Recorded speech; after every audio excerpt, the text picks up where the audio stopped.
I've got 3 shortish talks. The first one's the longest, so don't think they're all too long. The first one, right, here we go. You ready for it? Yes. Today we're looking at the dwelling places of God. Yeah. Wow, that's a pretty awesome title, isn't it? So there was a night, long, long ago, a very dark night, a very, very dark night. I don't think there's ever been a night like it since. And all the Israelites began to prepare. And anyone who's been to New Wine or anything like that will know what it's like. You have to go out to your sheds, and all the Israelites did. They went out to their sheds, and they got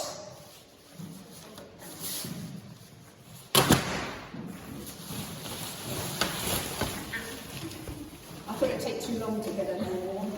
They got their tents out.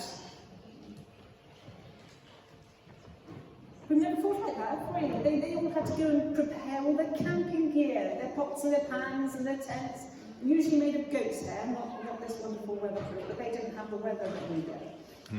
So they went and bought their tents to make a pilgrimage. Those who go to New Wine or any of the other festivals, we make a pilgrimage, a very important one. We set time aside to go and find God again. Find Him in a deeper way, like Les was saying. Put time aside.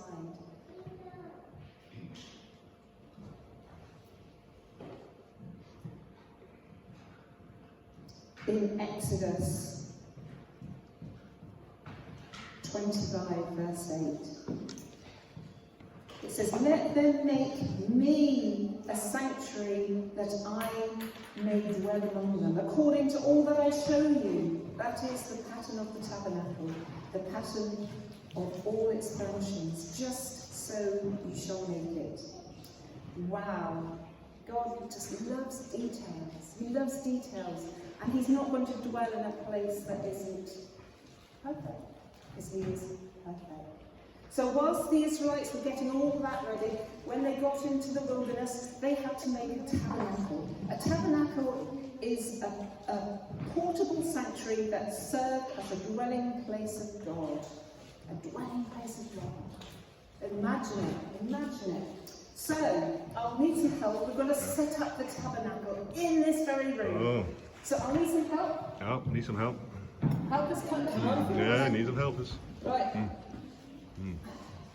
So, can I have the second picture? Oh, hang on. Right, on. Yep. Do you want a table? No, I've got it already. Right, if you take that, someone's got their bag on it. You've never put a flat surface down, have you? If you just help me take this, if you that's it. There we go. So, we've got the raised altar where the sacrifices is the barbecue in this instance. So we've got a barbecue. So that's where the sacrifices are cooked. I'm just going to bring this here. I didn't want to trip people up earlier. So this is a bit of preparation. Sorry, I'm probably mucking on the mic. No, If you take that down to the second table, and then we'll get.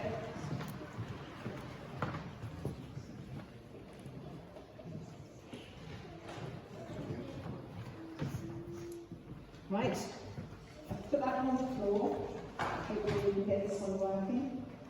You're going to get a nice smell. Nice. There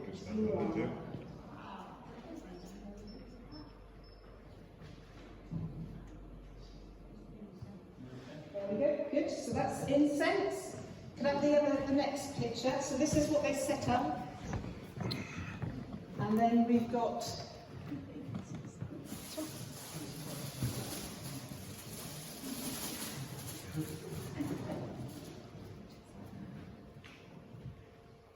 the showbread. That can go over by the table by Rob and Heather. That would be lovely. Yeah. So we've got the showbread. Oh, there's a different one too. And we've got the. Right, so we've got another table in between, which should go between these two back here. I love it. That's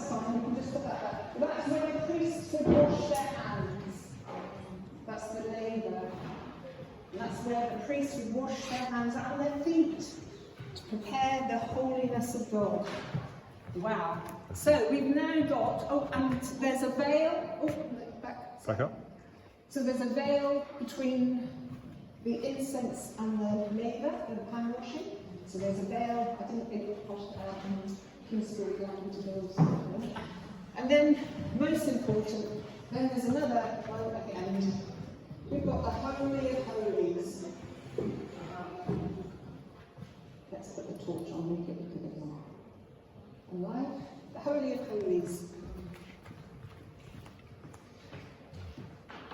That is the very, very Holy of Holies. I mean, that is double the holiness, isn't it? Wow. God wants a place to dwell. God wants a place to dwell. Setting up camp, it can't have been easy. The Levites would have done all this side. Levites being, for those who can remember Jacob, he had lots of sons. And Levi was the third son. And Levites, the Levi, his generations became the Levites, which is why they're called Levites. Not sure how often they moved. I can't imagine them moving often with all that to set up and all their tents. But they moved when God moved. When the fire moved, they moved. That's the important thing, isn't it? We move when God moves. Wow, the fear of God was there. This year, all the Israelites will celebrate the Feast of Tabernacles, the Feast of Tents, on the 6th of October to the 13th of October, Monday to Monday. So that's a whole week. So they're doing it just like we do. And they go out into their tents and they remember back to the wilderness for all the provision that God gave. But they also remember forwards for the promised Messianic age. But there's only one problem with all of this. It was only Moses that could really meet with God. He was the only one who God could communicate with.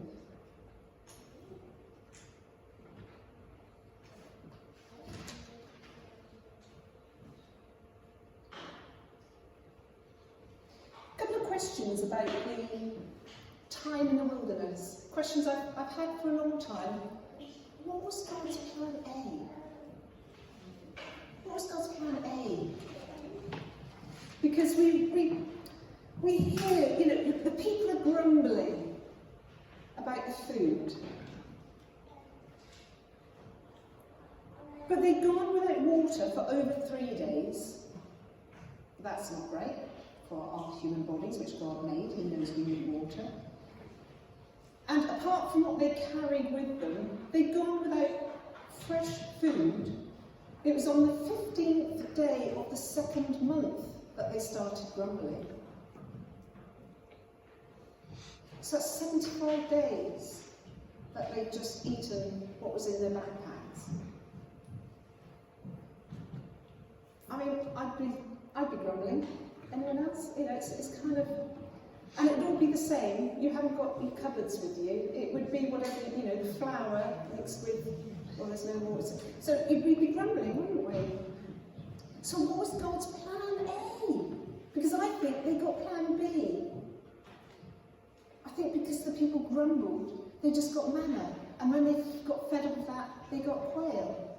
So what was plan A? Because we read about, I've got a few thoughts, because we read about their sandals and their clothes never be round.